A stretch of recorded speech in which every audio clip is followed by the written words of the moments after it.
اس نئے باب کا عنوان ہے آنچل کے سایوں سے پیڑوں کی چھاؤں تک۔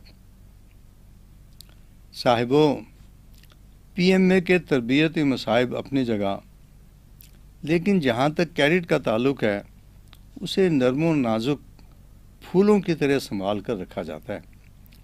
رہائش و طعام کی جو سہولتیں کیڈٹ کو حاصل ہوتی ہیں وہ افسری کے بعد بھی نہیں مل پاتی۔ ایک خوبصورت صاف شفاف سا کمرہ، کتابیں رکھنے کو ایک نفیس سا شیلف، رائٹنگ ٹیبل، اور جسم دکھ جائے تو اٹیچ باتھ روم کہ جس میں لگا گیزر ہر وقت نیم گرم پانی لیے کیڈٹ کا منتظر رہتا ہے، اور پھر آرام دہ بستر، اس کے پہلو میں لگا ہوا ایلومینیم کی بڑی سی چادر کا ہیٹر کہ کپڑے جلائے نہ بدن سلگائے، بس ہلکی ہلکی سی آنچ چھوڑتا رہتا ہے، اور جب کمرے کا درجہ حرارت آرام دہ حد سے ذرا بھی بڑھنے لگتا ہے تو خود ہی خاموش ہو جاتا ہے، اور جب کمرے سے باہر برستے روئی کے گالوں کی ٹھنڈ تھرمامیٹر کے پارے کو گرانے لگتی ہے تو اس کا انڈیکیٹر ایک ہلکی سی ٹک کے ساتھ پھر روشن ہو جاتا ہے۔ ٹھنڈکوں اور انسانی دماغ کی اس ایجاد کی یہ آنکھ مچولی رات بھر جاری رہتی ہے، اور کیڈٹ پڑا نیند کے مزے لوٹتا رہتا ہے۔ صبح سویرے بیڈ ٹی، ناشتے اور کھانے کے لیے وسیع اور کشادہ ڈائننگ ہال کہ جس کے چکنے فرش پر چلنے کے لیے بھی خاصی مشق کی ضرورت پڑتی ہے۔ ترتیب سے لگی ہوئی میزیں، قرینے سے سجے برتن، اجلے اجلے نیپکن اور مؤدب سرنگوں خادم۔ اکیڈمی کی یہی عیاشیاں کیڈٹ کو مارے ڈالتی ہیں اس وقت جب آؤٹ ڈور ایکسرسائزز یعنی فوجی مشقوں کے دوران سرہانہ اینٹ کا ہوتا ہے اور بسترا زمین کا۔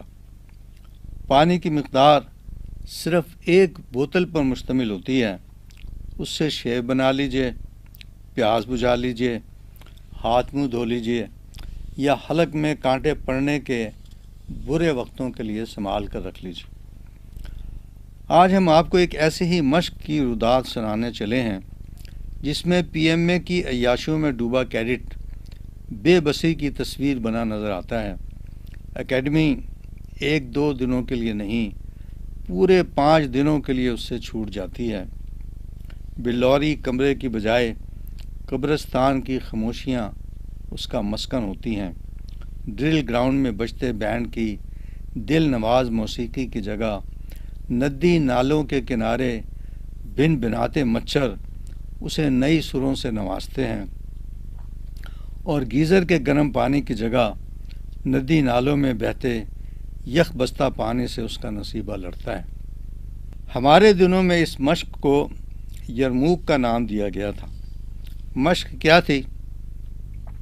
کمر پر پٹھو جس میں 2 کمبل اور چھوٹی موٹی کئی اشیاء کے علاوہ برساتی بھی ٹھوسی ہوتی تھی، دائیں جانب چھوٹا سا تھیلا جس میں پالش اور شیو کا سامان، تولیہ، کنگا، شیشہ اور دیگر الا بلا کے تعداد جس کی 26 تک پہنچتی ہے، اور بائیں جانب پانی کی بوتل کہ مفلس کی جیب کی طرح خالی رہنا جس کا ہمیشہ سے مقدر ٹھہرا ہے۔ اس ساز و سامان کے ساتھ بس ایک ہی مشغلہ، چلنا چلنا مدام چلنا۔ آسمان کی نیلاہٹوں سے ابھی تاروں کی ردا کھینچنے نہ پاتی تھی کہ کیڈٹ زین میں کسے ہوئے چلنے کے لیے تیار ہو جاتے، اور پھر سورج ڈوب جانے تک ان کا کام تھا حرکت میں رہنا۔ جب قدم ٹوٹ جاتے، چال لڑکھڑانے لگتی، کلیجہ اچھل کر منہ کو آنے لگتا، اور زبان سوکھ کر کانٹا ہو جاتی، تو کسی نالے کے کنارے، کسی ٹوٹی دیوار کی اوٹ میں یا کسی باغ کے گوشے میں دم بھر کو ذرا ٹھہر جاتے، اور ابھی کمر سے بندھی بوتلوں کے سٹیپ یعنی پٹیاں ڈھیلی نہ ہو پاتی کہ کوچ کا حکم مل جاتا۔ افراتفری کے عالم میں ایک ایک 2 گھونٹ حلق سے نیچے اتارتے، چلتے چلتے بوتلیں سنبھالتے، اور پھر وہی چال بے ڈھنگی۔ اس پر مستعد یہ کہ دائیں بائیں پلاٹون کمانڈر موجود رہتے جو چال میں سوا رفتاری کی مقدار ذرا کم دیکھتے تو گلے کی تمام تر قوتیں بروئے کار لاتے ہوئے سر راہ بے عزتی پر اتر آتے تھے۔ ہم شہری زندگی کو خیر باد کہہ چکے تھے، جہاں سر راہ ملاقاتوں پر جانے کتنی کہانیاں بنتی بگڑتی ہیں۔ ہم جن سر راہ واقعات کا ذکر کر رہے ہیں ان میں باہیں نہیں، ہڈیاں چٹکتی ہیں، دل نہیں، جسم دکھتا ہے، بدن سلگتے نہیں، بخار کی تپش میں جلتے ہیں، جسموں کی گدازی کا نہیں، پیروں کی خرابی کا ذکر ملتا ہے، جھرنوں کے سبک گام ترانوں سے نہیں، بوتل کے گرم پانی سے دل بہلایا جاتا ہے، دل کے پھپھولوں کا نہیں، پیروں کے چھالوں کا علاج سوچتا ہے، کڑی دھوپ میں کسی رنگین آنچل کے سایوں کی نہیں، ڈالی کے پیڑوں کی تلاش ہوتی ہے، کسی ندیا کنارے پی سے ملن کی سندر آشا دل کو نہیں تڑپاتی، خالی بوتلوں کو جلدی سے لبریز کر لینے کی فکر دامنگیر ہوتی ہے، ہرے بھرے کھیتوں میں کسی مٹیار سے نہیں، پلاٹون کمانڈر سے ملاقات ہوتی ہے، اور گھنے جنگلوں میں بل کھاتی پگڈنڈیوں کے موڑ پر پربتوں کی کوئی شہزادی نہیں، بٹالین کمانڈر کی جیپ کھڑی ملتی۔ مشق کے پہلے روز دوپہر کا کھانا تو پراٹھوں اور انڈوں وغیرہ کی شکل میں کیڈٹ کے جیبوں میں پھنسا ہوتا ہے، تاہم شام کا کھانا صرف خشک راشن کی شکل میں ملتا ہے، اور دن بھر کے سفر کے بعد جب پڑاؤ پر پہنچتے ہیں تو نہ صرف اپنے خیمے خود لگانے پڑتے ہیں بلکہ کھانا بھی خود پکانا پڑتا ہے۔ تھکن کے مارے برا حال ہو، بھوک کے مارے دم نکلا جا رہا ہو، اور آگ ہو کہ جلنے کا نام نہ لے رہی ہو، تو اندازہ کیا جا سکتا ہے کہ کس مصیبت کا سامنا ہوتا ہوگا۔ شاید ہی کوئی کیڈٹ اس پکوان کے پکنے کا انتظار کرتا ہو، ذرا سا شبہ بھی ہو جائے کہ ہاں یہ پک گیا ہے تو اسے چٹ کر لیا جاتا ہے اور سونے کی فکر کی جاتی۔ مشق کے دوران ہر کیڈٹ کو رات کے وقت 2-2 گھنٹوں کے لیے سنتری کے فرائض بھی انجام دینے پڑتے ہیں۔ پہلے دن کے پڑاؤ میں ہمارا گروپ 4 کیڈٹوں پر مشتمل تھا۔ ہم 2 کیڈٹوں نے بیوک یعنی 2 آدمیوں کے سونے کے لیے جو چھوٹا خیمہ ہوتا ہے اس کو لگانا اور بستر جمانا اپنے ذمہ لے لیا، ایک نے امور خانہ داری کا بیڑا اٹھایا اور چوتھا سپلائی لائن برقرار رکھنے کا ذمہ دار ٹھہرا۔ آگ جلانے کے لیے خشک لکڑیاں اور دریا سے پانی لانا اس کا کام تھا۔ سورج غروب ہو چکا تھا، اندھیرے کا عالم اور کڑاکے کی سردی دانت سے دانت بج رہے تھے۔ تھکن اور خستگی کے مارے جسم کا بوجھ اٹھائے نہیں اٹھتا تھا، سائیں سائیں کرتی ہوئی ہوا الگ ہڈیوں میں گھسی جا رہی تھی۔ ہم بمشکل خیمے اور چوبیں اٹھا کر لائے، خیموں کو زمین پر پھیلایا اور چوبوں کو گاڑنے کی کوشش کرنے لگے۔ ہاتھ کو ہاتھ سجائی نہ دیتا تھا۔ ساتھی نے جلدی میں ہتھوڑا چلایا تو سن سن، سائیں سائیں، شائیں شائیں۔ آنکھوں کے سامنے اندھیرا تو پہلے ہی سے موجود تھا، تیر میرے اب ناچنے لگے، کانوں میں شائیں شائیں ہونے لگی۔ حواس بجا ہوئے تو ہاتھ کو بغل میں دبا پایا۔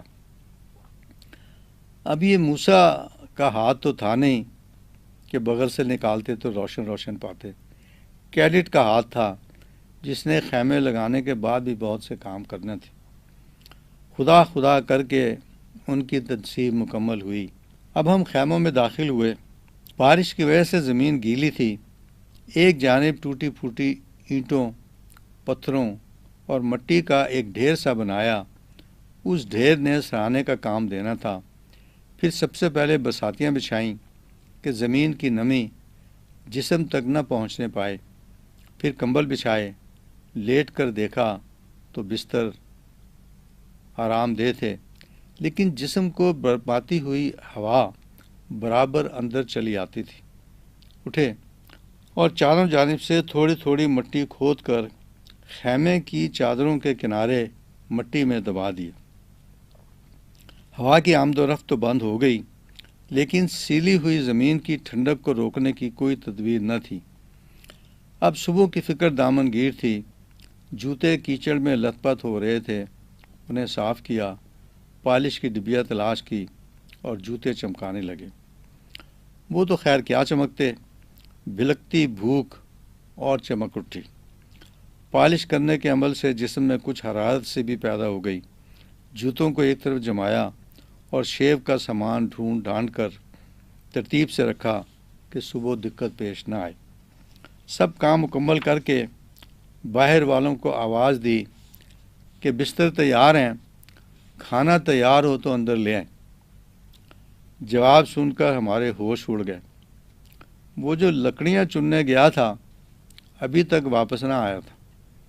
مرتے کیا نہ کرتے، باہر نکلے، خدا خدا کر کے کچھ لکڑیاں اور چوتھے ساتھی کو تلاش کیا۔ بارش کی وجہ سے سوکھی لکڑیاں تو ویسے ہی انقاع تھیں، ہوا کی وجہ سے گیلی لکڑیوں کے سلگنے کی نوبت بھی نہ آ رہی تھی۔ ہم ایک دوسرے سے جڑ کر بیٹھ گئے اور درمیان میں آگ سلگانے کی کوشش کرنے لگے۔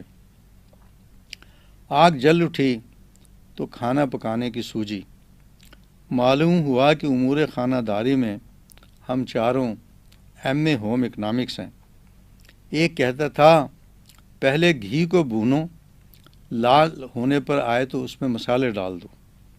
دوسرے نے ٹوکا وہ گھی سے تو تڑکا لگاتے ہیں، پہلے مرچیں بھونتے ہیں، لال ہونے پر آئیں تو باقی چیزیں ڈالتے ہیں۔ تیسرے نے منہ شگافی کی، وہ مرچیں تو پہلے ہی لال ہوتی ہیں، ان کا کیا لال کرنا، تم سب کورے ہو۔ میری سنو، لہسن اور پیاز کو باریک باریک کتر لو، تمام مسالے یکساں مقدار میں لو، ان مسالوں اور پیاز کو گھی میں ڈال کر بھونو۔ جب دونوں چیزیں یکجان اور یک رنگ ہو جائیں تو باقی چیزیں ڈال دو۔ 10 منٹ بعد اتار لو، ٹھنڈا ہونے پر پیش کریں، نہایت لذیذ ہوگا۔ ہم سب ان کے علم امور خانہ داری سے بہت متاثر ہوئے، تاہم ہم نے بھی اپنی ناچیز رائے کا اظہار کیا کہ پانی ذرا کم ڈالنا، شوربہ گلابی گلابی ہی اچھا لگتا ہے، اور ہاں نمک ڈالتے ہوئے احتیاط کرنا، زیادہ پڑ گیا تو سالن کی لذت جاتی رہے گی۔ سب نے اس پر ساتھ کیا۔ جب امور خانہ داری کی تمام ان ترکیبوں پر جو ممکن تھی بحث مکمل ہو گئی تو ان تھیلیوں کو ٹٹولا گیا جس میں راشن موجود تھا، تاکہ معلوم کریں کہ ان میں ہے کیا، جسے مسالہ بھون کر ہم پکانا چاہتے تھے۔ ایک نے ایک تھیلی الٹی، چاول زمین پر بکھر گئے۔ پہلے تو اس کیڈٹ کے حسب و نسب پر روشنی ڈالی گئی، پھر سب نے مل کر بکھرے ہوئے چاول اٹھائے۔ باقی تھیلیوں میں سے مختلف دالیں برآمد ہوئیں۔ ان چیزوں کو دیکھ کر محسوس ہوا کہ یہ تو کھچڑی وغیرہ پکانے کا سامان ہے، اس کی ترتیب و ترکیب کیا ہو؟ آخر سب ایک تجویز پر متفق ہو گئے کہ سب کچھ بیک وقت میس ٹن میں ڈال کر چولہے پر چڑھا دیا جائے۔ جب چاول اور دالیں گل جائیں تو مان لیا جائے کہ کھانا تیار ہے۔ مرچ مسالوں کے بارے میں ہم نے فرض کر لیا کہ وہ اسی نسبت سے مہیا کیے گئے ہوں گے جو ضروری ہے۔ اندھیرا تو تھا ہی، بغیر دیکھے بھالے ہم نے پلاسٹک کی تمام تھیلیاں میس ٹن میں الٹ دیں، اسے پانی سے بھرا اور چولہے پر چڑھا دیا۔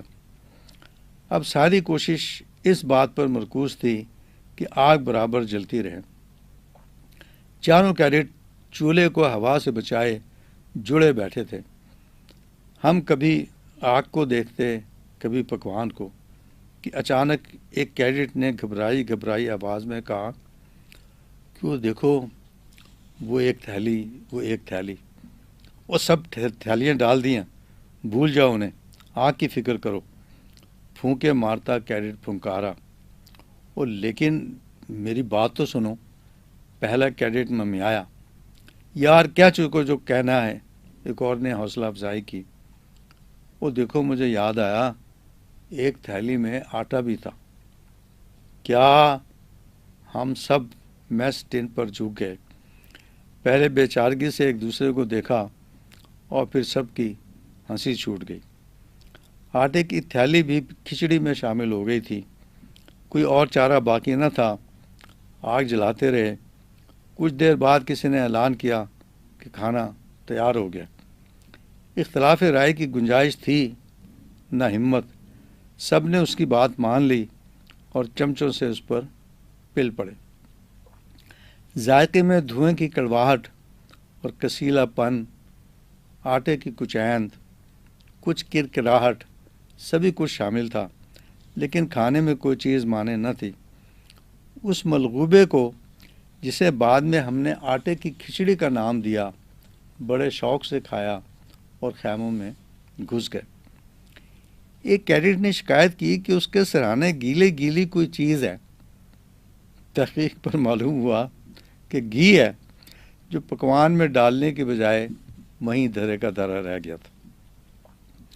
سونے کی تیاری کی، بڑے تھیلے میں جتنے بھی کپڑے موجود تھے پہن ڈالے، ڈانگری سے نیچے جرسی، دونوں جرابیں، اونی دستانے اور کانوں پر مفلر، ہاتھ بغلوں میں دابے، گھٹنے سینے سے جوڑے، رائفل کو گلے لگایا اور کمبل اوڑھ کر لیٹ گئے کہ کیڈٹ دل کھو سکتا ہے، جان کھو سکتا ہے، رائفل نہیں کھو سکتا۔ لیٹ تو گئے لیکن سردی رکے تو کیوں کر۔ پہلے تو کسمساتے رہے، پھر ساتھی کو آواز دی، وہ بھی پہلو بدل رہا تھا، فوراً اٹھ بیٹھا، بھئی یہ سردی ایسے تو رکنے سے رہی۔ پھر تھوڑی دیر میں ہم نے 2 بستروں کو ایک بستر میں بدل دیا۔ اب ہمارے نیچے ایک کی بجائے 2 برساتیاں اور 2 کمبل تھے، اوپر بھی 2 کمبل اڑے ہوئے تھے۔ کچھ جان میں جان آئی، کچھ غنودگی سے ہی طاری ہوئی تھی کہ باہر سے سیکشن کمانڈر کا حکم سنائی دیا، 2 گھنٹے بعد ہمیں سنتری کی ڈیوٹی بھی دینا تھی۔ ہمارے احتجاج سے پیشتر ہی وہ لمبے لمبے ڈگ بھرتا کسی اور طرف روانہ ہو گیا۔ ہم نے گھڑی کے ڈائل پر نظر ڈالی، آدھی رات کا عمل تھا، گویا 2 سے 4 بجے تک ہمیں ڈیوٹی دینا تھی۔ کسی کی تیز تیز باتوں سے ہماری آنکھ کھل گئی۔ معلوم ہوا کہ ہم سے پہلے والا سنتری ہمارے ساتھ کے خیمے سے اشفاق کو جگانے کی کوشش کر رہا ہے۔ خیمے کے مکین اسے بتا رہے تھے کہ اشفاق یہاں نہیں ہے، لیکن سنتری ہے کہ اشفاق کو وہیں سے برآمد کرنے پر مصر ہے۔ سنتری کی جھنجھلاہٹ اور نیند کے متوالوں کی بڑبڑاہٹ ہم نے باہر نکل کر ختم کی۔ اس رات ہمیں معلوم ہوا کہ اندھیرے کے کیا کیا روپ ہیں، اور بہتا دریا کہ جس کے پانیوں سے ہمیشہ نظر کو تراوت ملتی ہے، رات کے وقت کیوں کر گرجتے دہاڑتے ہوئے دھارے میں بدل جاتا ہے۔ ایسے سناٹے، یہ ویرانیاں اور دہشتوں کا یہ عالم اس سے پہلے ہم نے کب دیکھا تھا۔ رات یونیورسٹی میں بھی اترتی تھی، لیکن اس کے ساتھ ایک چاند ہوتا تھا جو سرو اور چناروں کے پیڑوں کے پیچھے سے ساری رات آنکھ مچولی کھیلتا تھا۔ پھر اس کے ساتھ ساتھ بہت سے چاند نہر کے کنارے بھی طلوع ہوتے تھے، تب نہر کا پانی ساری رات جگمگ جگمگ کرتا مدھم سروں میں پیار کے گیت گاتا رہتا تھا۔ لیکن یہ رات، یہ اندھیرے، ہو کا یہ عالم، ہر جھاڑی ہم سے کوئی ہے کہتی دکھائی دیتی۔ نظر پھیر کر ہم دریا کو تکتے تو وہاں سے گھن گھرٹ سنائی دیتی۔ ایسا لگتا بانسوں جیسے لمبے لمبے انسان آسمان کی جانب سے دریا میں اتر رہے ہیں۔ وہ پانی پیتے، لال لال زبان ہونٹوں پر پھیرتے اور گھناؤنے چہروں سے کہکہے لگاتے ہماری طرف تکتے۔ ہم سر کو جھٹکتے، آنکھیں جھپکتے اور وسل بجانے ہی کو ہوتے تو یہ کمبخت غائب ہو جاتے۔ جنگل کی طرف دیکھتے تو شیروں، ہاتھیوں اور بھیڑیوں کے سائے منڈلاتے دکھائی دیتے۔ پتا بھی ہلتا تو دل لرز اٹھتا اور رواں رواں پکارتا، کون؟ آہستہ آہستہ خوف جاتا رہا اور نیند لوٹنے لگی۔ ڈیوٹی کا وقت تو ختم ہوا تو ایک اور کیڈٹ کو جگایا اور خود اپنے خیمے میں جا کر فوراً ہی دنیا و مافیا سے بے خبر ہو گئے۔ صبح سویرے سورج نکلنے میں ابھی بہت دیر تھی جب آنکھوں میں ٹوٹتی نیندوں کا خمار لیے ہم نے خیمے اکھاڑ ڈالے۔ ناشتہ ڈبل روٹی کے یک توس جنہیں گھی میں تلا گیا تھا اور چائے پکتے ہوئے یقیناً گرم ہوئی ہوگی، لیکن ہمارے مگوں میں آنے تک محبوب کے رویے کی طرح سرد ہو چکی تھی۔ جسم کو کیا گرماتی۔ توس تو چبائے نہ گئے، چائے کو حلق سے انڈیلا اور اپنے اپنے بوجھ سلیبوں کی طرح اٹھائے آئندہ منزل کی طرف کوچ کے لیے تیار ہو گئے۔ منزلوں پر منزلیں مارتے، راتوں کی نیند اور دن کا چین حرام کرتے، بالآخر مشق کا آخری روز آ پہنچا۔ اس دن کیڈٹوں کو مختلف سیکشنوں میں بانٹ کر آزاد چھوڑ دیا جاتا ہے، منزل متعین کر دی جاتی ہے اور راستے میں دو ایک جگہوں کو کنٹرول پوائنٹ قرار دیا جاتا ہے، یعنی کیڈٹ جو راہیں چاہیں اختیار کریں، لیکن کنٹرول پوائنٹ سے ٹوکن حاصل کرنا ضروری ہوتا۔ ہمارے ساتھ بدقسمتی یہ ہوئی کہ مشق کے اس آخری روز جبکہ کیڈٹوں کی خستہ حالی اپنے عروج پر تھی، ہمیں ایک سیکشن کا کمانڈر مقرر کر دیا گیا۔ ہمارے انڈر کمانڈ آنے والے کیڈٹوں میں کوئی طول میں کم تھا تو عرض میں زیادہ تھا، کوئی متناسب الاعضاء تھا تو دل چھوڑے بیٹھا تھا۔ ایک کیڈٹ کے آبلے اسے چلنے نہ دیتے تھے تو ایک اور کیڈٹ گزرتے ندی نالوں کا پانی پی پی کر عملے انہضام تیز کر بیٹھا تھا، جس کا نتیجہ یہ ہوا کہ سیکشن ذرا تیز چلتا تو موصوف غائب ہو جاتے، تلاش کرنے پر کسی جھاڑی کے پیچھے یا درخت کی آڑ سے نکلتے پائے جاتے۔ وہ شامل سیکشن ہوتے تو ایک اور کیڈٹ گھٹنوں پر ہاتھ رکھ کے جھکتا چلا جاتا اور یوں پورے کا پورا سیکشن جگہ جگہ ڈیرے ڈال دیتا۔ اس سے پہلے کے دنوں میں پلاٹون کمانڈر ساتھ تھے، چال میں ذرا لڑکڑاہٹ ہوتی تو ان کی روح فرسا آواز بلند ہوتی اور کیڈٹ سب دکھ درد بھلا کر پھر صبا رفتار ہو جاتے۔ لیکن آج کیڈٹوں کی بن آئی تھی، کیڈٹ ہی کمانڈر تھے اور کیڈٹ ہی انڈر کمانڈ۔ چنانچہ منزل کو پا لینے کی تمنا تو تھی، لیکن اب اس کے لیے باقاعدہ آبلہ پائی کی جائے یہ کسی کو گوارا نہ تھا۔ خام خواہ دوڑ کر پیروں کا ستیہ ناش کیا جائے اس کا کسی میں یارہ نہ تھا۔ بلا وجہ سانسیں پھلائی جائیں، دھڑکنیں منتشر کی جائیں، فائدہ اس زیاں میں کچھ نہ تھا۔ چنانچہ شروع میں تو سب نے تیزی دکھائی، لیکن جب کم پیچھے رہ گیا اور کیڈٹ پلاٹون کمانڈروں کی زد سے باہر آ گئے تو چلنے کے انداز بدل گئے۔ ذرا بے دم ہوئے تو کسی پیڑ کی چھاؤں میں پڑ رہے۔ سیکشن کمانڈر چیخ رہا ہے کہ خدا کے لیے اٹھو، دیر ہو رہی ہے۔ اسے نصیحت کی جاتی کہ وہ نقشے کا مطالعہ کرے اور راہیں ٹھیک ٹھیک متعین کرے، کہیں ایسا نہ ہو کہ پورے سیکشن کو لے کر راستہ بھول جائے۔ اب وہ لاکھ چیخے کہ میں مطالعہ رات بھر کرتا رہا ہوں، اب چلنے کی بات کرو۔ اس کے لیے حکم یہی ہے کہ وہ مزید مطالعہ کرے۔ اس خستہ حالی میں ایک آبادی کے قریب سے گزر ہوا۔ گاؤں کے بچے بالے ہمیں دیکھ کر جمع ہو گئے۔ ان کے چہروں سے مسرت اور حیرانی یوں پھوٹی پڑتی تھی جیسے اونٹ کے بعد ہم ہی انہیں عجیب الخلقت نظر آئے ہوں۔ ہم سر جھکائے گزر رہے تھے کہ ایک بوڑھی عورت کی آواز آئی، ہائے ہائے، کیسی کیسی ماؤں کے لال ہیں، لیکن وطن کے لیے کیا حلیہ بنا رکھا ہے۔ احساس تفاخر ابھی پوری طرح ذہن میں سمایا نہ تھا کہ ایک اور آواز آئی، جب پڑھ لکھ جاندے تو یہ حال نہ ہوندا، یعنی اگر پڑھ لکھ جاتے تو یہ حال نہ ہوتا۔ اب پورے کا پورا سیکشن جس کا ہر فرد کم از کم گریجویٹ تھا ہنسی کا گول گپا بن گیا۔ کچھ کیڈٹوں نے کمانڈر کو بھی ہنستے پایا تو پسر گئے، بچوں سے کہا کہ پیاس لگی ہے، وہ بھاگے بھاگے گئے اور لسی سے لبالب برتن لے آئے۔ ہم کے اس سیکشن کو بسلامت کیمپ تک پہنچانے کے ذمہ دار قرار پائے تھے، حیران و پریشان کہ اگر رفتار کا یہی عالم رہا تو پہنچ لیے ہم کیمپ۔ سوچا کہ ایک عدد تقریر دل پذیر سے جوانوں کے حوصلے بڑھائے جائیں۔ پوچھا، اس ٹوٹے پھوٹے سیکشن میں منزل کی تمنا کس کو ہے؟ جواب ملا، اور چھوڑیں جی، پہنچ ہی جائیں گے ہم پہنچتے پہنچتے۔ گویا اب ایسی شکستہ راہوں پہ منزل کی تمنا کون کرے۔ ہم نے سر پیٹ لیا۔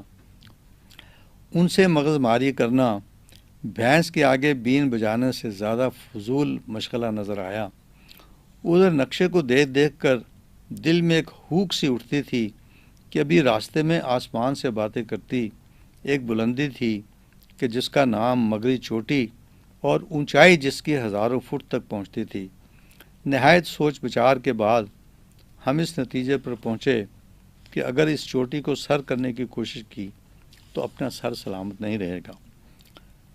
چنانچہ جب سیکشن پاؤں پہ سارے محو استراحت تھا، ہم نے واقعی نقشے کا مطالعہ مزید شروع کیا اور بڑی عرق ریزی سے کیمپ تک پہنچنے کا ایک اور روٹ ڈھونڈ نکالا۔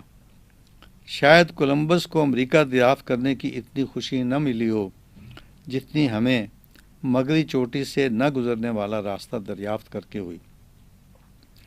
سیکشن کو یہ مجدہ جاں فضا سنایا تو اکثریت نے اس خدشے کا اظہار کیا کہ کہیں راستہ نہ بھول جائیں، کیونکہ چلتے وقت ہدایت کی گئی تھی کہ اگر مغری چوٹی کے دائیں بائیں سے گزرنے کی کوشش کی گئی تو راہیں بھول جاؤ گے۔ ہم نے اپنے نقشہ دانی پر اعتماد کرتے ہوئے سیکشن کو حکم دیا کہ وہ چونو چرا ختم اور سر تسلیم خم کریں۔ وہ کچھ دور تو گڑگڑاتے رہے، لیکن جب واپسی کے امکانات معدوم ہو گئے تو ساری توجہ اس بات پر مرکوز ہوئی کہ کہیں راستہ نہ بھول جائیں۔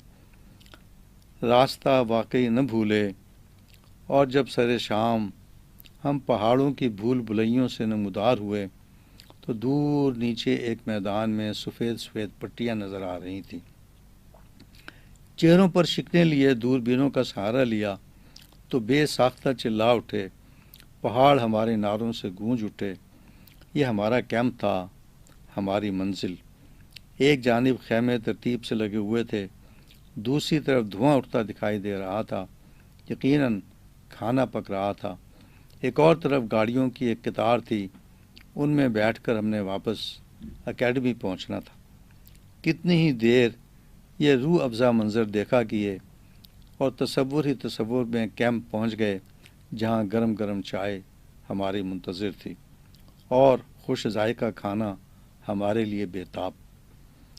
منزل کو قریب پا کر ساری کلفتیں دور ہو گئیں اور پورا سیکشن ہنستا گاتا نیچے اترنے لگا۔ خوش مزاجی لوٹ آئی، گیت گائے جانے لگے۔ ایک کیڈٹ نے ترنگ میں آ کر لکڑی کی بنی ہوئی رائفل ہی نیچے پھینک دی کہ اتر کر اٹھا لیں گے۔ وقتی طور پر تو موصوف بہت خوش ہوئے کہ اس ترکیب سے کچھ دیر کے لیے تو رائفل کے بوجھ سے نجات مل گئی، لیکن جب نیچے اترے تو دیکھا کہ پتھروں نے رائفل سے لکڑی کی ایک کپچی الگ کر دی ہے۔ ظاہر ہے ساری خوش مزاجی رخصت ہو گئی۔ اب ان کی پہلی اور آخری خواہش یہ تھی کہ کوئی بڑھئی مل جائے جو رائفل کو اس طرح ٹھیک کرے کہ بالکل محسوس نہ ہو کہ اس کی مرمت کی گئی۔ بڑھئی تو نہ مل سکا، البتہ ایک موچی مل گیا جس نے کمال مہربانی سے جوتوں سے توجہ ہٹا کر رائفل پر دستے ہتھوڑی دراز کیا اور ہماری جان میں جان آئی۔ پہاڑ سے نیچے اترے تو سیرن نالہ اپنی تمام تر جولانیوں سمیت رواں دواں نظر آیا کہ ہم مغربی چوٹی سے نزول فرماتے تو یہ نالا، جانے کس بیوقوف نے اس جھاگ اڑاتے دریا کا نام نالا رکھ چھوڑا ہے، کراس کرنا آسان ہوتا، لیکن یہاں تو نقشے پر اس کی گہرائی 36 سے 100 فٹ تک نظر آتی تھی۔ جس جگہ اسے عبور کرنے کے قابل یعنی فورڈیبل دکھایا گیا تھا، اس کی نشاندہی میں ہم سب متفق تو تھے، لیکن طوفانی لہروں کے سامنے نقشے پر ایمان لاتے ہوئے دل بیٹھ رہا تھا۔ سو فیصلہ یہ ہوا کہ فی الحال اس گنگا کی موجوں کا نظارہ کیا جائے، ساتھ کے گاؤں سے کوئی تو جائے گا اس پار، یا دن بھر کی محنت مشقت کے بعد کوئی تو گھر کو لوٹ رہا ہوگا بے وفا، جہاں سے وہ اترے گا وہیں سے ہم بھی پار اتر جائیں گے۔ ہماری خواہش جلد ہی پوری ہو گئی، لیکن ذرا تیکھی ہو کر۔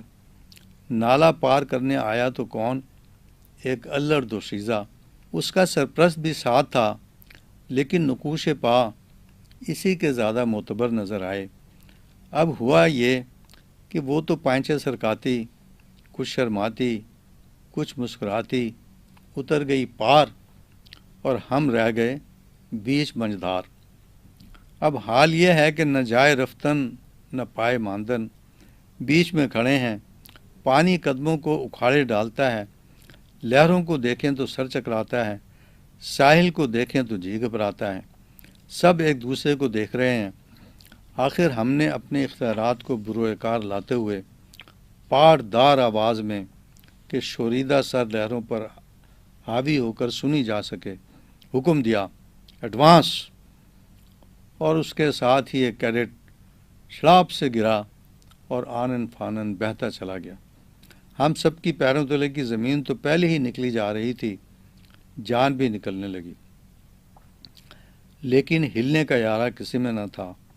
یہ محض ایک غیبی امداد تھی کہ نیچے کے بہاؤ کی طرف ایک اور کیڈٹ اپنے پاؤں جمانے کی جدوجہد کر رہا تھا۔ یہ بہتا کیڈٹ اس کی ٹانگوں سے ٹکرایا تو وہیں لپٹ گیا۔ دوسرے کیڈٹ آہستہ آہستہ وہیں سمٹ گئے۔ اب اسے سب مل کر اٹھا رہے ہیں، لیکن وہ لیٹنے کو زور لگا رہا ہے۔ اسے ڈانٹ پلائی کہ لیٹنا ہے یا تو کنارے جا کر لیٹ جانا، یہاں سے تو اٹھو۔ تو کسی نے سمجھایا کہ بھئی وہ اٹھے تو کیوں کر، اس کے کمر پر لدے ہوئے 2 کمبل بھیگ کر منوں سے ٹنوں میں بدل گئے۔ تب ہمیں اس کی بیچارگی کا احساس ہوا۔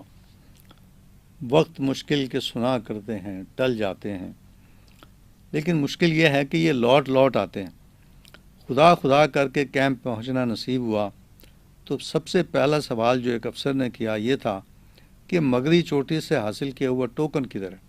ہم نے بتایا کہ ہم نے تو مغربی چوٹی کا رخ ہی نہیں کیا، بس بجائے اس کے کہ گرم چائے سے ہماری تواضع کی جاتی، پورے سیکشن کو فالن کر لیا گیا۔ ہم کے کمانڈر تھے، سیکشن کے بائیں جانب کھڑے ہو گئے۔ ایک سینئر افسر نے کہ ٹرم کمانڈر کہلاتے تھے، دائیں سے پوچھنا شروع کیا، کیا میں نے یہ نہیں بتایا تھا کہ تمہیں مغربی چوٹی پر سے ضرور گزر کر جانا چاہیے، وگرنہ راستہ بھول جاؤ گے؟ ایک کیڈٹ نے جواب دیا، جی بالکل۔ پھر تم نے راستہ کیوں بدلا؟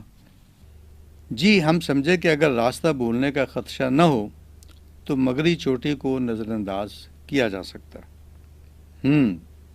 تمہاری سمجھ کا علاج، فرنٹ رول، کیری آن۔ پتھریلی زمین، سارے دن کی تھکن، انسانوں کی طرح ٹانگوں پر کھڑا ہونا مشکل، اور بیچارہ کیڈٹ سر کے بل قلعہ بازیوں میں مصروف۔ ہمیں اپنی کمانڈری کے صدقے اپنا مستقبل قریب صاف نظر آ رہا تھا۔ ایک اور کیڈٹوں سے پوچھ گچھ ہوئی، ان کا بھی یہی اشر ہوا۔ پھر اچانک ٹرم کمانڈر کو خیال آیا کہ ان کے کمانڈر سے تفتیش ہونا ضروری ہے۔ سو وہ درمیان کے کیڈٹوں کو چھوڑ کر سیدھے ہماری جانب بڑھ آئے۔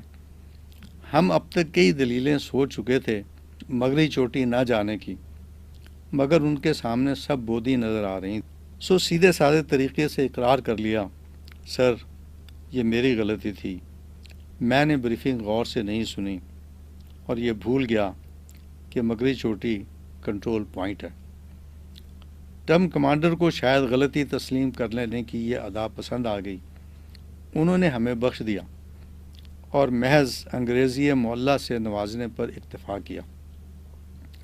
واقعہ چھوٹا سا ہے، لیکن اس دن ہم نے یہ سبق سیکھا کہ فوج میں رہ کر کٹ حجتی، کج بحثی اور جھوٹے سچے دلائل سب بیکار ہیں.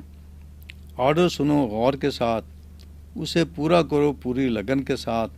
تکمیل نہ ہو سکے یا کوئی کوتاہی ہو جائے تو بلا جھجک اپنی غلطی کو تسلیم کر لو. کلا بازیاں لگاتے کیڈٹوں کو یہ غلط فہمی ہوئی کہ مگری چوٹی نہ جانے کا الزام ہم نے ان کے سر تھوپ دیا ہے. بعد میں انہیں صورتحال بتائی گئی تو غلط فہمی رفع ہوئی. پیشی بھگت کر واپس آئے تو تھکن کے مارے برا حال تھا. یہ آخری رات تھی جو ہمیں کھلے آسمان تلے گزارنا تھی.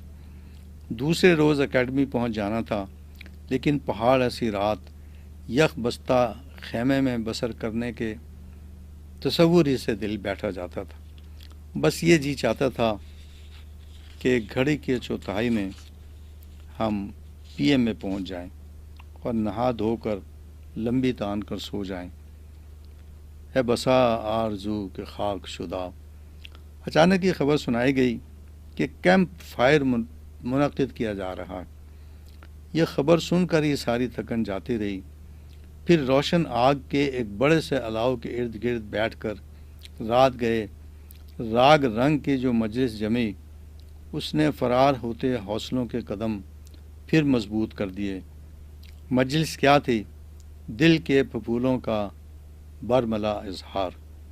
کسی نے کیڈٹ پر ہونے والی شفقتوں کو مزاحیہ نظم کے اشعار میں پرو دیا تھا، تو کسی نے پلاٹون کمانڈروں کے انداز ہائے دل ربائی کو نثر کی صورت میں بیان کیا تھا. کسی نے ڈرل انسٹرکٹروں کے خلاف صدائے احتجاج بلند کی، تو کسی نے پی ٹی انسٹرکٹروں کو واپس یونٹوں میں بھیجنے کی فریاد کی. رات بھیجنے تک فضاؤں میں کہے بکھرتے رہے.